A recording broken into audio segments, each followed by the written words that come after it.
जय हिंद सभी साथियों का हमारे YouTube चैनल में स्वागत है। आज हम लोग बात करने वाले हैं कक्षा 10 के जो साइंस का चैप्टर है प्रकाश। और मैं आज बताने वाला हूँ फिजिक्स के बारे में थोड़ा सुनिएगा। जो क्लास 10th है इसमें जो साइंस वाला पोर्शन है आपका, कक्षा 10 में जो साइंस है इसमें साइंस के पोर्शन में हम आज बात करने वाले हैं जो ये फिजिक्स है। आप जान लें साइंस में फिजिक्स जो कि आपका आएगा 25 मार्क का। दूसरा कौन आपका है सेकेंड नंबर पे केमिस्ट्री जो कि आएगा 20 मार्क का। और तीसरे नंबर पे है आपका बायोलॉजी जो कि आपका पूछा जाएगा एग्जाम में 25 मार्क का। इन तीनों साइंस के ये तीनों टर्म्स हैं, इसमें से मैं आज आपको फिजिक्स का जो टर्म है, फिजिक्स में क्या है, दो पार्ट हैं आपके। एक आपका है लाइट, एक आपका लाइट वाला पार्ट है और एक है आपका इलेक्ट्रिसिटी। इलेक्ट्रिसिटी अगर बात करें नंबर के पॉइंट ऑफ व्यू से तो इलेक्ट्रिसिटी से लगभग 15 मार्क के क्वेश्चंस पूछे जाएंगे और लाइट से लगभग 10 मार्क के क्वेश्चन पूछे जाएंगे। तो आज मैं फिजिक्स के जो इलेक्ट्रिसिटी वाला पोर्शन है इसके एक इम्पॉर्टेंट कॉन्सेप्ट पे बात करने वाला हूँ जिसका नाम है आपका रेजिस्टेंस, मतलब प्रतिरोध। प्रतिरोध किसे कहते हैं और इसके द्वारा जो सर्किट में ये कैसे सॉल्व किया जाएगा इस पे हम एक कॉन्सेप्ट पे बात करने वाले हैं। तो चलिए देखते हैं। सभी लोग पेन और कॉपी साथ में रखिएगा और देखते रहिएगा क्या है। सबसे पहले हम बात करेंगे, इसमें एक बहुत जबरदस्त कॉन्सेप्ट है। पहला है आपका एक नियम है ओम्स लॉ, बताना चाहूंगा इसके बारे में। ओम का नियम, ओम का नियम ध्यान समझिएगा। ओम्स लॉ क्या कहता है? ओम एक वैज्ञानिक है, ये एक वैज्ञानिक है, ये एक वैज्ञानिक का नाम है ओम। और इन्होंने एक लॉ बताया, इन्होंने बताया था कि किसी सर्किट में, किसी वैद्युत परिपथ में अगर मान लेते हैं कि ये कोई सर्किट है, ये कोई सर्किट है मान लेते हैं, ये प्लस और माइनस, ये कोई V वोल्ट की बैटरी है और इसमें मान लेते हैं ये R रेजिस्टेंस है और इसमें I करंट बह रही है। तो ओम्स कहते हैं, इनका जो नियम कॉन्सेप्ट है वह वो कहते हैं कि किसी सर्किट में जो वैद्युत विभव यानी V जो होगा वो डायरेक्टली प्रोपोर्शनल होगा धारा के। मतलब जो V होगा वो क्या होगा, डायरेक्टली प्रोपोर्शनल होगा धारा के। अगर आप देखें तो अगर मैं इसको बराबर लिखूंगा तो कांस्टेंट आता है जिसका नाम होता है R। और यहाँ पे जो ये R है इसे कहा जाता है प्रतिरोध। इसे क्या कहा जाता है? प्रतिरोध। इसको हम इसका मात्रक की अगर बात करें तो प्रतिरोध का मात्रक ओम होता है। प्रतिरोध का मात्रक क्या होता है? ओम। इसे हम लोग ऐसे साइन से भी दिखाते हैं। तो प्रतिरोध का मात्रक क्या होते हैं? ओम्स होते हैं। अगर मैं थोड़ा और बात करूं तो ओम्स लॉ में अब देखिएगा प्रतिरोध का जो संकेत है, अब ये जो हमने बनाया हुआ इस सर्किट के अंदर ये जो संकेत देख रहे हैं, प्रतिरोध को हम लोग ऐसे दिखाएंगे। मतलब हमारा जो प्रतिरोध होता है किसी भी सर्किट में उसे इस चिन्ह द्वारा प्रदर्शित किया जाता है। तो कभी कभी आपके क्वेश्चंस में मिलान करने के लिए आता है कि प्रतिरोध को किससे इंडिकेट किया जाता है या बल्ब को किससे इंडिकेट, तो मैं आगे बताऊंगा इसके बारे में।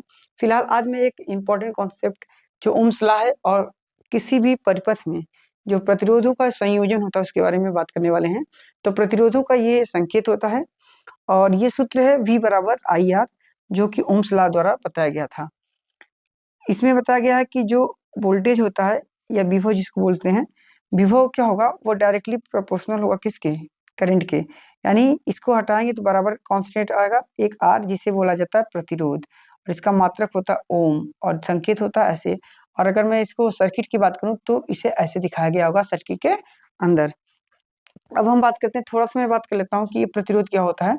प्रतिरोध क्या होता है? धारा के प्रवाह में जो रुकावट हो, धारा के प्रवाह में, धारा के प्रवाह में रुकावट,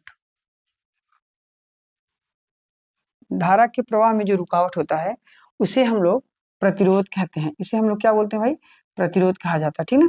इसका काम क्या होता है कि धारा के प्रवाह को में रुकावट पैदा करना। चलिए अब मैं इसमें जो ये प्रतिरोध है इसको जोड़ने की, सर्किट में जोड़ने के इसके कई क्रम होते हैं, जिनमें से मैं आज आपको बताने वाला हूँ आपके सिलेबस के अकॉर्डिंग, और इस पे सवाल भी पूछे जाते हैं।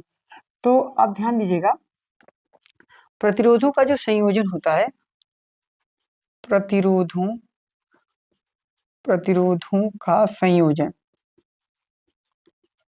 प्रतिरोधों का संयोजन, अगर मैं बात करूं प्रतिरोधों का संयोजन भाई दो टाइप से होता है। प्रतिरोधों का संयोजन दो टाइप से होता है। पहला होता है श्रेणी क्रम संयोजन, श्रेणी क्रम, और दूसरा होता है समांतर क्रम, दूसरा होता है समांतर क्रम। ये दो टाइप के प्रतिरोधों का संयोजन होता है। एक तीसरा होता है जिसे बोलते हैं लोग मिश्रित क्रम, वह एक्चुअली में श्रेणी और समांतर को मिलाकर ही बनाया जाता है, तो वह तीसरा होता है आपका मिश्रित क्रम। थर्ड नंबर में आप कह सकते हो मिश्रित क्रम, मिश्रित क्रम। तो कुल मिला के जो मेन है वो श्रेणी और समांतर क्रम होते हैं। अब देखिएगा ध्यान से, श्रेणी को अंग्रेजी में सीरीज बोलते हैं, सीरीज, इन सीरीज की बात करेंगे। समांतर को इसी को पार्श्व क्रम भी कहा जाता है, पार्श्व क्रम, कभी कभी पार्श्व क्रम भी लिखा हुआ आपको मिलेगा। तो पार्श्व क्रम को अंग्रेजी में कहते हैं पैरेलल, पैरेलल। तो एक सीरीज होता है, एक पैरेलल क्रम होता है। तो अब देखेंगे कैसे होता है।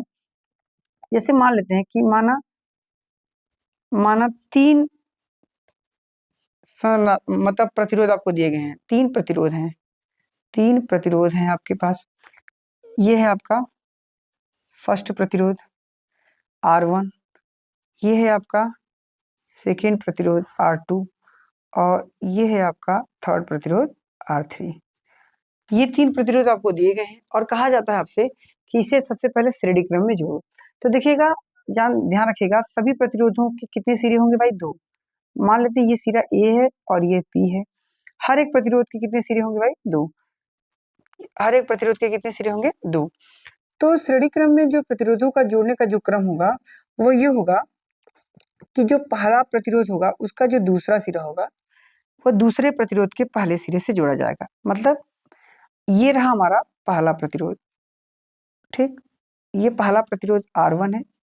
नियम है कि पहले प्रतिरोध के जो दूसरे सिरे से दूसरे प्रतिरोध का ये पहला सिरा जोड़ेगा।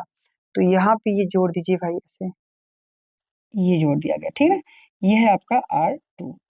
उसके बाद क्या होगा, अगला प्रतिरोध जो होगा उसका उसका पहला सिरा इसके दूसरे सिरे से जोड़ा जाएगा। तो इससे फिर ऐसे जोड़ देंगे, ठीक। तो ये हो जाएगा आपका R3।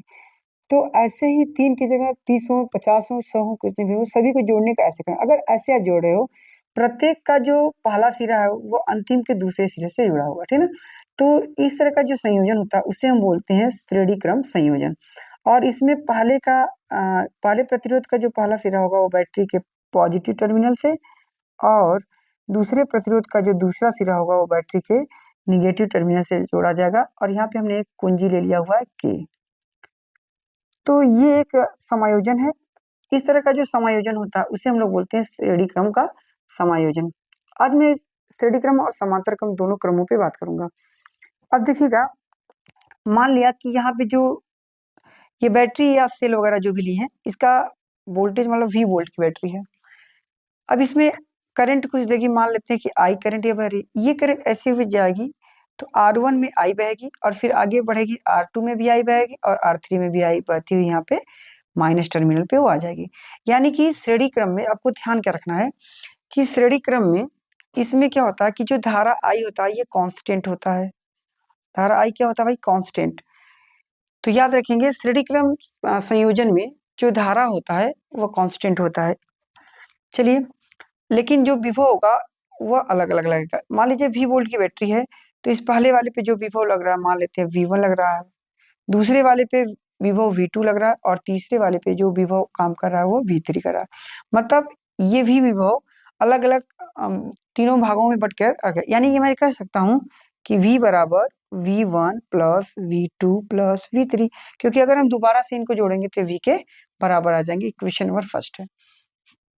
चलिए आगे बढ़ते हैं। अगर आप देखें तो मैं थोड़ा यहाँ लिख रहा हूं, अगर मैं यहाँ पे ओम्स लॉ लगाता तो ओम